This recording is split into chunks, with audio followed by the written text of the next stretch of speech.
Because our history is taught through a Marxist lens of victim-oppressor, we are told that Crispus Attucks, a freed slave, was the first martyr of the Revolutionary War. This is not true. The night of the Boston Massacre, Crispus Attucks wasn't there protesting taxes. There had been a precursor to this event 11 days earlier that has wrongly faded into history, and Attucks and the others, they were angry about that. So Ebenezer Richardson was a customs informer in colonial Boston, and he was widely despised by the Patriots for reporting smugglers to British authorities and basically just being a snitch.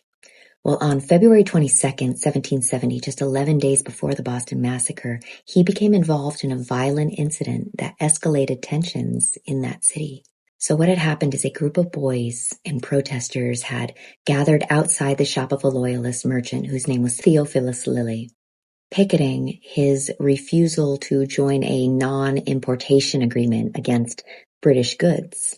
Richardson had attempted to disperse the crowd, and in the process, he defaced a protest sign that was making fun of him.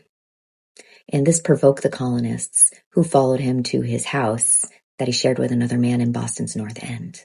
And they threw rocks and sticks at Richardson's house.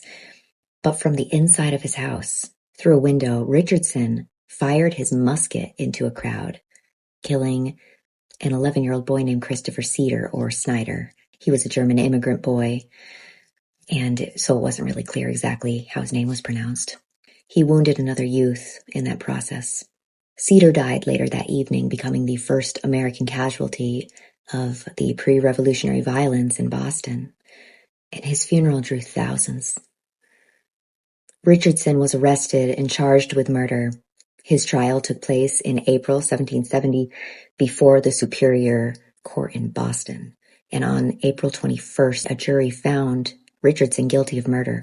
However, the judges who were loyal to the Crown expressed doubts about the verdict, believing the evidence supported only manslaughter due to provocation. So they delayed the sentencing and effectively stalled the case.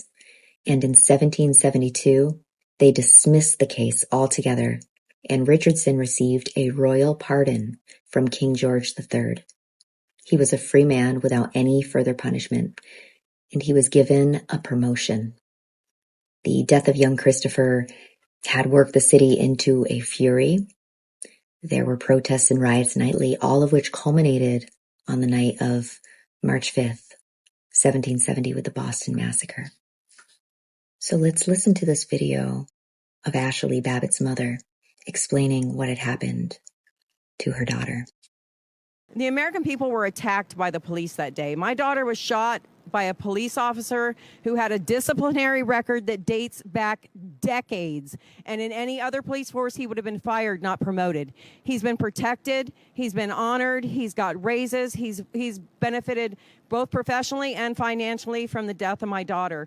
So I want to see Michael Leroy Byrd held accountable. So we can draw parallels between Ashley's murder and the treatment of her killer to Richardson and little Christopher. We can draw parallels between the treatment of the J6ers and the Catholics who were placed on watch lists and the parents at school board meetings who were spied on, to the colonists during the Intolerable Acts and following the proclamation of rebellion. And I think at this point it's pretty clear which Americans today would have fought against the gun confiscation at Lexington and Concord, and which ones would have turned in Sam Adams. History doesn't always repeat itself, but it does often rhyme. And this is one of many of those cases. Take care of yourselves, take care of each other, stay free.